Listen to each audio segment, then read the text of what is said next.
पहला पॉइंट है कि बिहार में 75% आरक्षण मिलेगा सरकारी नौकरियों में। दूसरा है जातीय जनगणना। ये दो मुद्दे नीतीश कुमार के ट्रम्प कार्ड है। अगर 100% भी आरक्षण आ जाए बिहार में, अगर आ जाए तो उसके लिए भाजपा तैयारी कर रही है, पूरी तैयारी कर रहे हैं नीतीश कुमार। मतलब मैच पूरी फिक्स कर रहे हैं नीतीश कुमार, फील्डिंग कर रहे हैं नीतीश कुमार, पर जीत जा रहा है ट्रॉफी को जाके भाजपा। इस तरह से भाजपा रणनीति बना रही है चारों ओर से।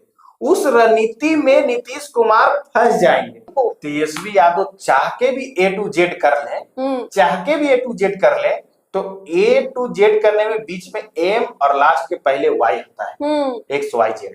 तो M और Y जो बीच में है ना, वो रोक दे। बिहार के अंदर 75% नीतीश कुमार का आरक्षण, इसका तोड़ बीजेपी ने खोज लिया है। पहले यादवों का सम्मेलन यानी राजद परिवार, और अब एक नई चाल जेपी नड्डा चलने वाले हैं। नीतीश कुमार और तेजस्वी यादव की राजनीति को कैसे पटकनी देना है, ये तैयारी शाह और नड्डा ने कर ली है। हमारे सहयोगी सुजीत, आप बताइए कि ये जो आरक्षण की जो बड़ी चर्चा बिहार के अंदर है, उस आरक्षण को तोड़ेंगे कैसे नड्डा और शाह? देखिए अर्पिता, पूरी बात हम आपको बताते हैं कि बिहार की राजनीति में आगे क्या होने वाला है, क्या परिणाम आने वाला है। परिणाम भी आप बताएंगे और आगे क्या होगा, एक एक पॉइंट हम बताने वाले हैं। पहला पॉइंट है कि बिहार में 75% आरक्षण मिलेगा सरकारी नौकरियों में। दूसरा है जातीय जनगणना। ये दो मुद्दे नीतीश कुमार के ट्रम्प कार्ड है। नीतीश कुमार इंडिया अलायंस के संयोजक नहीं बने, नीतीश कुमार प्रधानमंत्री के उम्मीदवार नहीं बने, तो नीतीश कुमार अपनी उपस्थिति दर्ज करवाने के लिए, अपनी पहचान को बरकरार रखने के लिए नीतीश कुमार ने ट्रम्प कार्ड खेल दिया है। अच्छा। नीतीश कुमार 75% का आरक्षण प्रस्ताव पारित करवाए, राज्यपाल ने मंजूरी दे दी है। अब जातीय जनगणना लाए हैं, वो भी एक तरह से पूरी चर्चा हो गई। तो 2014 में नीतीश कुमार ने जिस तरह से जो लोकसभा का चुनाव था, मोदी जिसके नेतृत्व कर रहे थे, मोदी प्रधानमंत्री बनने वाले थे, भाजपा के उम्मीदवार थे, उसका पूरा कोई केंद्र था तो बिहार था, नीतीश कुमार केंद्र थे, लालू यादव तेजस्वी उसमें मौन थे, राहुल गांधी बिहार में मौन थे। सेम वही सिचुएशन नीतीश कुमार अब लाने वाले हैं ओबीसी को लेकर, पर इससे भाजपा को कोई भारी नुकसान नहीं होगा। क्यों नहीं होगा भारी नुकसान, हम बताते हैं आपको। भारी नुकसान ऐसे नहीं होगा कि भाजपा इस पूरी चीज को समझ ली है कि नीतीश कुमार की रणनीति क्या है, वो क्या जाके प्रचार करेंगे, मंच पर क्या बोलेंगे, वो पूरी बात को समझ लिए हैं। इसके लिए भाजपा लगातार जातीय सम्मेलन कर रही है, जातियों के बीच में अपनी पेठ बना रही है, जातीय नेताओं को जोड़ रही है।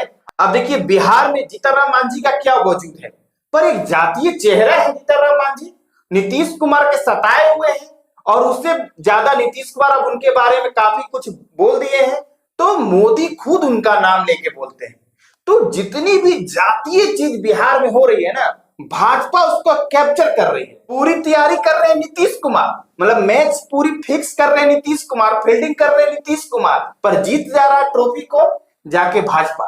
कैसे जीतने वाली है भाजपा, ये भी बता दे रहे हैं। देखिए नरेंद्र मोदी झारखंड में रैली करते हैं, पूरे अखबार में कहा छप रहा सबसे ज्यादा बिहार के अंदर। अमित शाह आके रैली करते हैं, 5 राज्यों का चुनाव होता है, आगे रैली बिहार में कर रहे हैं। बिल्कुल। उसके बाद अब नड्डा आ रहे हैं ताती सम्मेलन करने के लिए 25 नवंबर को। तातियों को बताएंगे कि भाजपा क्या चीज है। यादव सम्मेलन हुआ, उसमें कहा गया 21,000 यादव शामिल हुए। अब 21,000 नहीं, 10,000 शामिल हुए हो, 15,000 यादव तो आए थे, यादव तो दिखे उसमें। यादव ने लालू यादव को सुनाया भी, तेजस्वी यादव तेज प्रताप को सुनाया भी, नीतीश कुमार को सुनाया भी। तो जिस तरह से भाजपा रणनीति बना रही है चारों ओर से, उस रणनीति में नीतीश कुमार फंस जाएंगे। और इस रणनीति में नीतीश कुमार सोच रहे हैं कि जो उनकी भूमिका बनेगी 2014 वाला, वो भूमिका नहीं बनेगी, और जैसे वो पलटी मारे थे 2017 में, उसी तरह का पलटी 2024 लोकसभा चुनाव के बाद या 2025 में वो मार।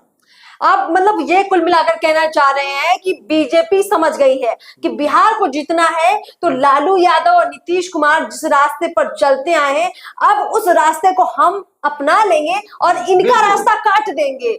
अब बिल्कुल उस रास्ते को वो लोग बहुत मतलब एक तरह से पीच करना चाह रहे हैं कि 75% का आरक्षण, जातीय जनगणना, कई तरह की इस तरह की बातें। तो मैं तो पहले ही बताया, उस जब वो पिच बना रहे हैं मैच के लिए, अपना टीम बना रहे हैं, पर मैच जीत के जाने वाला कौन है? तो भाजपा। क्योंकि मेहनत कोई कर रहा है, नेट पर कोई पसीना बहा रहा है, तो वो भाजपा। अभी तक यादवों की, मुस्लिमों की जो राजनीति वो राजद की मानी जाती थी। MY समीकरण, कुर्मी कुशवाहा की राजनीति कर रहे थे नीतीश कुमार। बीजेपी ने समझ लिया कि बिहार को जीतना है तो सबसे पहले जातियों पर जाओ, क्योंकि जाति पर नहीं जाएंगे, सीधे वसूलों की बात करेंगे, सीधे विकास की बात करेंगे, तो हो सकता है बीजेपी को बिहार जीतने में लंबा वक्त लग जाए। इसीलिए बिहार की राजनीति को बिहार के तरीके से जीतने की तैयारी बीजेपी ने शुरू कर दी। इसका सबसे बड़ा उदाहरण दिखा जब बिहार के अंदर यादव सम्मेलन हुआ। देखिए, उस सम्मेलन से एक मैसेज गया। जब यादव कैमरे के सामने आया, यादव ने लालू के बारे में जो जो बोला, तेजस्वी के बारे में बोला, तेजस्वी की योग्यता पर एक यादव, एक आम यादव जब सवाल उठा रहा है और वो सोशल मीडिया पर लाखों करोड़ों लोगों तक पहुंच रहा है, तो वो माहौल बनाया। तो बीजेपी ने माहौल बना दिया है बिहार के अंदर कि चाहे यादव हो, कुर्मी हो, कुशवाहा हो, वो अब नीतीश कुमार से, लालू यादव से उब चुके हैं। अब यही माहौल आगे काम आएगा बीजेपी को, बिल्कुल काम आएगा। सीमांचल से आप देखिए, सीमांचल से रैली शुरू हुआ और पटना तक आ गया, और पटना से रैली शुरू होगा और वो मगध के, वो झारखंड के बॉर्डर तक जाएगा, और झारखंड से भी नरेंद्र मोदी रैली शुरू कर दी है। तो चारों ओर से मतलब करें ना, भाजपा घेर रही है और पूरी तरह से तैयारी कर रही है। 75% आरक्षण लाए, भाजपा ने सपोर्ट किया। अब बोलेगी भाजपा, ये बोलेगी कि हमने लाया, तो भाजपा ने कहा कि मैंने कब विरोध किया, मैंने कब विरोध किया? बीजेपी ने विरोध तो नहीं किया। देखिए, एक और बात हमको जो समझ आई कि नरेंद्र मोदी और अमित शाह तो बड़े लेवल पर तैयारी कर रहे हैं, लेकिन अंदर खेल किन से करवा रहे हैं?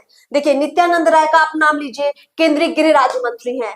रामकृपाल यादव की बात कर ले, ये कई ऐसे बिहार के नेता हैं, सम्राट चौधरी की बात कर ले, जिनको बीजेपी ने लगा दिया है कि जो जिस जाति का है उसका वोट अब आपको लेके आना है। देखिए, पहले बीजेपी इस तरह से नहीं कहती थी, ना बोलती थी, लेकिन अब बीजेपी क्लियर कट है कि जो जिस जाति का है अपनी जाति का वोट आपको लाना है, और साथ में ये भी बताना है कि आप सिर्फ जाति के लिए वोट नहीं ला रहे हैं, आप विकास के लिए भी वोट ले रहे हैं। देखिए, भाजपा ने तो अपने नेताओं को टाइट कर दिया है, प्रदेश अध्यक्ष बाहर से आने वाले लोगों को बनाया, काफी विरोध हुआ, पर बोला गया कि भाई हमें सरकार बनाना है, सरकार बनाने के लिए समझौता करना पड़ता है, सरकार बनाने के लिए प्रयास करना पड़ता है, मेहनत करना पड़ता है। हमने इतने दिनों से मेहनत किया है किसी के सहारे, अब खुद के सहारे मेहनत करेंगे, खुद के अंदर में कुछ बदलाव करेंगे, और वो बदलाव यही हुआ कि जातीय का एंट्री हुआ। पहले भी जातियों की एंट्री होती थी, पर इतनी खुलेआम नहीं होती थी, इतनी अग्रणी भूमिका में नहीं होती थी, इतने बड़े बड़े पोस्टर नहीं लगते थे, इस तरह के ऐलान नहीं होते थे। पर अब भाजपा में राजद जैसा ऐलान होने लगा है कि मैं ये रैली कर रहा हूँ, यादव का सम्मेलन कर रहा हूँ। अब देखिए, भाजपा छोटी छोटी रैलियां कर कर एक तैयारी कर रही है बड़ा रैली करने का, दिखाने का कि कैसे हुजूम आता है। तो देखिए, भाजपा के पहले जो एक बोर्ड था नरेंद्र मोदी के नाम से और उनके कैडर बोर्ड के नाम से, अब भाजपा चाह रही है कि नहीं, अब हमारे जो छोटे छोटे नेता हैं, जो प्रदेश के नेता हैं, जो जिला के नेता हैं, उनको भी प्रभावशाली बनाया जाए, उनको भी एक ताकत दिया जाए, उनको भी एक पहचान दिया जाए। उस पहचान देने के लिए इस तरह की सम्मेलन अब छोटे छोटे जगह जिलों में भी किया जा रहा है। तो उन नेताओं को एक टास्क तो दिया गया है कि आप पहचान बनाइए, आप सोशल मीडिया पर एक तरह से अपने आप को प्रेजेंट कीजिए, सोशल मीडिया पर फॉलोवर्स बढ़ाइए, सब्सक्राइबर बढ़ाइए, अपनी बात ज्यादा से ज्यादा रखिए। आप देखते होंगे इधर के समय में भाजपा एक भी जयंती समारोह और पुण्यतिथि समारोह नहीं छोड़ती है। किसी भी बड़े ने ऐसे पुरुषों जिनका राजनीतिक सरोकार रहा हो, राजनीतिक पहचान, सामाजिक पहचान रहा हो, और वो किसी न किसी जाति से जुड़े हुए हों, उनकी जाति, उनकी जयंती समारोह मनती ही मनती है। बिल्कुल, बीजेपी का हमने ये अलग रूप देखा है। तो यही रणनीति है बीजेपी की कि जब घी जो है सीधी उंगली से ना निकले, तो बीजेपी ने कहा कि अब हम भी उंगली थोड़ी टेढ़ी करेंगे। अब जो राजद खेल करती थी, जो नीतीश कुमार खेल करते थे, वैसा ही खेल करेंगे, लेकिन उस खेल में प्लस पॉइंट ये जोड़ेंगे करेंगे कि मोदी का विकास का मॉडल होगा। उस प्लस पॉइंट में ये रहेगा कि अमित शाह की चाल रहेगी कि जो आपके कैडर वोटर हैं, जो आपके जिला के कार्यकर्ता हैं, जो छोटे छोटे नेता हैं, वो सिर्फ बोलेंगे नहीं, वो करेंगे भी। और उनको जाना पड़ेगा, आपके दरवाजे आना पड़ेगा, आपको बताना पड़ेगा कि कैसे आप वहां सड़क बनवाएंगे, कैसे आप विकास के काम करवाएंगे, अब तक क्या क्या मोदी ने करवाया है वो भी आपको करना पड़ेगा। यानी जाति प्लस विकास प्लस आगे आने वाले वक्त में बिहार के लिए नई तस्वीर, ये कई ऐसे मॉडल हैं जो पेश किए हैं बीजेपी ने। अब से एक अंतिम सवाल लेंगे कि अब इस चीज को देखते हुए राजद, लालू यादव और नीतीश क्या कर सकते हैं? मतलब अब क्या उनकी भी रणनीति बदलेगी या उनकी दिशा अब अलग हो जाएगी? देखिए, उनकी रणनीति तो हर दिन बदल रही है। जातीय जनगणना की रणनीति, 75% आरक्षण की रणनीति, इससे आगे बढ़ेंगे वो बिल्कुल, इससे आगे बढ़ेंगे। पर उसकी तैयारी भाजपा कर रही है, उसकी तैयारी भाजपा कर रही है। और वो एक कदम रखेंगे, मतलब कहते हैं डाल डाल पर जाएंगे तो ये पात पत पर जाएंगे, क्योंकि भाजपा भी बिहार में सत्ता में रह चुकी है, नीतीश और लालू को समझ चुकी है, बिहार की जनता को समझ चुकी है, और वो अकेला चलने की राह पर चल चुकी है। तो इसके लिए पूरी तरह से तैयार है कि अगर 100% भी आरक्षण आ जाए बिहार में, अगर आ जाए तो उसके लिए भाजपा तैयारी कर ली है। अच्छा। अगर जातीय जनगणना के आंकड़ों के अनुसार भी अगर ये आरक्षण मिलने लगे, फायदा मिलने लगे, उसके लिए भी भाजपा तैयारी कर ली है। भाजपा पूरी तरह से तैयारी कर ली है कि आप जितना सिक्स मारने का प्रयास करो, मारो सिक्स, अंतिम समय है आपका, मारो। आप जितना ट्रम्प कार्ड खेलना खेलो, पर ये सभी कार्ड हम ही जब्त करेंगे और सभी सिक्स को हम ही कैच करेंगे। एक चीज हमने और नोटिस की कि आपने देखा होगा कि लालू यादव की राजनीति एमवाई वाली थी, लेकिन तेजस्वी जब रैलियां करते हैं मंच से, वो ए टू जेड की बात करते हैं। मतलब अब जैसे बीजेपी ने समझ लिया है यादवों की राजनीति, लालू यादव की राजनीति, नीतीश कुमार की राजनीति, तो कहीं ना कहीं लालू यादव, तेजस्वी ने भी समझा है कि हमको भी अब थोड़ा रास्ता अलग करना पड़ेगा, नहीं तो हम पीछे रह जाएंगे। तो तेजस्वी आजकल बहुत ए टू जेड कर रहे हैं, यानी सब जातियों को। तेजस्वी यादव चाह के भी ए टू जेड कर ले, तो ए टू जेड करने में बीच में एम और लास्ट के पहले वाई होता है, एक्स वाई जेड। तो एम और वाई जो बीच में है ना, वो रोक देगी। आप क्या कहेंगे? आप वो एम को छोड़ के आगे बढ़ेंगे क्या? आप हिंदुओं की बात करेंगे क्या? हिंदुओं की बात कर सकते हैं राजद, ज्यादा खुल के नहीं कर सकते। छठ पूजा कर लेंगे, सत्यनारायण भगवान की पूजा कर लेंगे, कृष्ण लीला कर लेंगे, सब चीज कर लेंगे, पर खुल के बोलेंगे नहीं। तो ये कब? अब वही मुसलमानों के लिए बोलेंगे, एम के लिए बोलेंगे। तो ए बी सीट के बीच में जो एम आ रहा है जेड जाते जाते में, तो एम वही रोक देगा, आप यही रुकिए। अगर उससे भी आगे बढ़ेंगे तो वाई आ रहा है, वाई बोलेगा भाई ये मेरी पार्टी है, मेरी बनाई हुई पार्टी है, हमने लालू यादव को मसीहा बनाया और आप दूसरे को एंट्री दे रहे हैं मेरी जगह पर। तो इतनी बड़ी जो कैडर बेस पार्टी बोली जाती है ये क्षेत्रीय पार्टी होकर, ये पार्टी टूट जाएगी जितनी ए टू जेड की राजनीति करेगी। ये सिर्फ मंच पर बोलने के लिए सब नहीं है, ये प्रैक्टिकली जिस दिन राजद में लागू हो गया ए टू जेड, आप प्रदेश अध्यक्ष बना दिए, किसी को बना दिए, टिकट बंटवारे में देखिए कि 90% एम वाई ही होते हैं। सही तो बोला। ये कभी नहीं हो सकता। ये भाजपा में हो सकता है, कांग्रेस में हो सकता है, वामदल में हो सकता है, पर राजद में नहीं हो सकता। बिल्कुल, बहुत बहुत शुक्रिया, आपने बहुत अच्छे से हमारे दर्शकों को बताया कि क्या बिहार की राजनीति में बदलते बिगड़ते समीकरण हैं और बीजेपी कैसे अब नीतीश कुमार की चाल में उन्हीं को फंसाएगी, कैसे लालू यादव और तेजस्वी के सामने नए बिसात बीजेपी बिछाएगी। तो सब कुछ तैयार हो चुका है और जंगे मैदान में बीजेपी अब पूरी तैयारी के साथ है। देखते हैं कि रिजल्ट क्या कुछ होगा।